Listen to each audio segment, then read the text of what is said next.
Hi, I'm John, and this is a Super Buu Masterlize figure. And you may have seen me post the short form video version of this, but today I'm going to give you a detailed look of how I turned this Majin Buu into the football star Erling Haaland.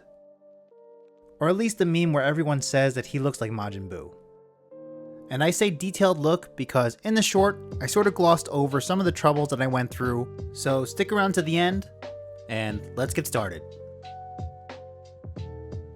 The first thing I had to do was to cut off Buu's antenna. His forehead was a bit raised to account for the antenna, so I had to sand it down to give him a more Haaland-like forehead. I filled in his ugly neck seam with some epoxy sculpt, which is something I've always wanted to do with this figure.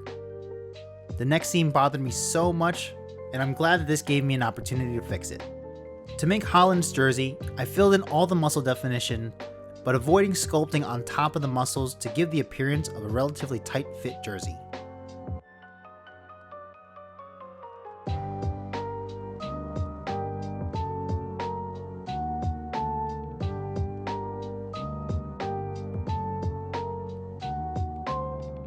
Then I added in the collar and sleeves of the shirt, sculpting in the folds and wrinkles as I went.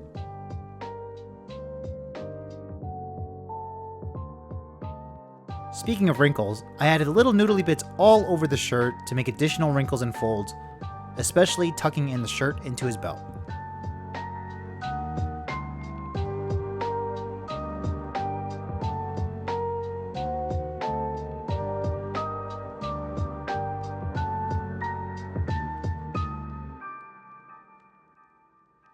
Once everything was blended in with his shirt, I moved up to his head to sculpt in the hair.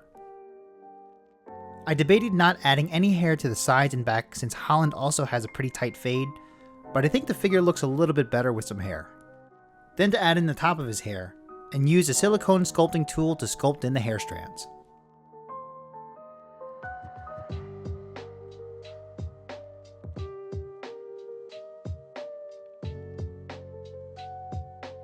To make his ponytail, I cut a few pieces of armature wire out and twisted them together to give them a little extra rigidity.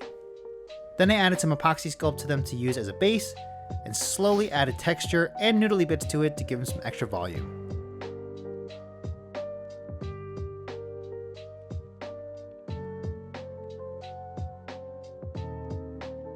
Then I drilled a hole into the back of his head and inserted armature wire to use as a hook. Then I looped on the ponytail piece onto it and secured it in place. Then I made a bun to cover up the armature wire and secure the ponytail in place. And lastly, to literally tie it all together, I sculpted in his hair tie. With sculpting done, it was time to sand everything down, which was way faster and easier to do thanks to today's sponsor, Hozo, and their Neo Sander. I've been using the Neo Sander for the past few projects to smooth out surfaces, get into harder to reach areas, and of course, to make sure that my sculpts blend into the existing figure as close as possible. And it's able to do all these things because it has 8 different head types, each designed with a specific purpose, and can be changed in under 3 seconds each. To add to that, it comes in 8 different levels of grit, making working on the same area even quicker and more convenient. It's powered by a true reciprocating linear motor, which can be fine-tuned to deliver stroke lengths from 0.6 to 1.8 millimeters with the same amount of power. And with that power, you can even use the Neo Sander as a mini reciprocating saw with 2 different blade types, a curved saw and a jigsaw blade. The Neo Sander has become an essential tool in my toolbox, and alongside the Neo blade, helps save me a ton of time while upping the quality of my work. Check out the Neo Sander and the Neo blade in the description below, and if you purchase it through those links, you'll be helping out the channel and letting Hozo know you came through me. Thanks to Hozo for sponsoring today's video, and now, it's prime time. For all the pieces that I sculpted, I'm using a Rust-Oleum filler primer to smooth out any leftover minor imperfections and seam marks left in the shirt, ponytail, and the neck seam line. For the shading layer of Buu's skin, I started with some magenta and filled in various shades of pink as the regular skin layer, not to be fancy, but just because I couldn't figure out the shade of pink I wanted. Next, I moved back to the desk to do some hand painting, originally to start on the shirt, but I had an ADHD moment and decided to paint his hair a golden brown first. I moved down to the shirt to paint on the navy blue stripes across the jersey.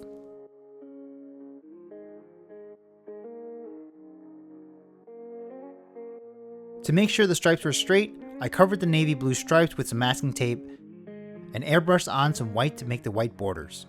Then I masked off an extra layer to make sure the white borders were also straight, and proceeded to paint in the rest of the jersey, using purple as a shading layer and filling in the rest of the jersey with a bright red.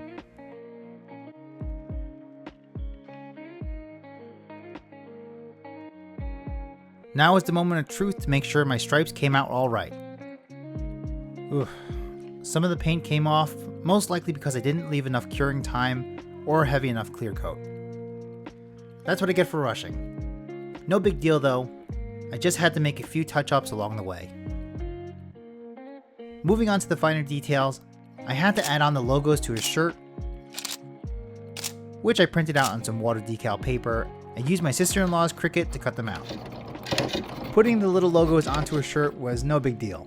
First I had to add on a little setting liquid on, then added on a decal, and then added some more setting liquid on to make sure the decal conforms to the ridges of the surface.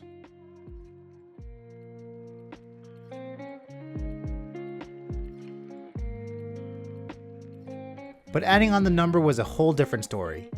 It was long and skinny, and no matter how I picked it up, it always wrapped around my tweezers, so I decided to just straighten it out on the figure itself. Because I had such a hard time, I knew that I wasn't skilled enough to add the letters on individually, so I reprinted the name as a single unit instead, and off screen I painted over the red sections to color match the rest of the shirt. Then to add in the finishing touches, I repainted Majin Buu's holes and gave him a manicure.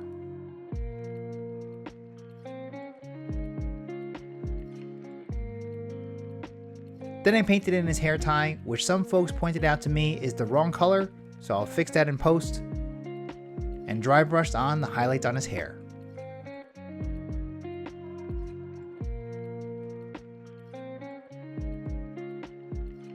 Then I did a final matte clear coat to protect the paint, and all that was left to do was to put it back together.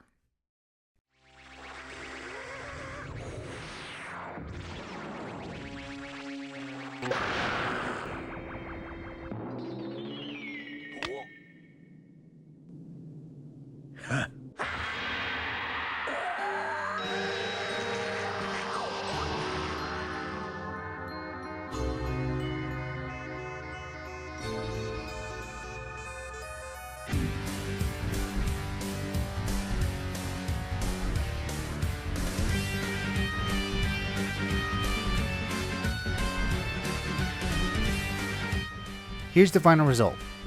I sort of hinted at this at the beginning, but I managed to pull this together in just a couple days, so it's a little bit rougher than I wanted it to be, but maybe I'll fix it up a bit. And let me know what kind of meme outfits you might want to see next. Thanks to Hozo Design for sponsoring today's video, thanks to Rifty Beats for the music, and of course, thanks to all my members, with special thanks to the newest member of the club, Aoki Lovejin. You can join my membership to get a sneak peek of what I'm working on next, and to help support the channel directly. Everything I used in this video is linked in the description. If you purchase anything through those links, it'll help support the channel without any additional cost from you. If you like this video, leave a thumbs up and a comment, and make sure you subscribe and hit the notification bell so you can see what's coming up next. Thanks for watching. See you next time.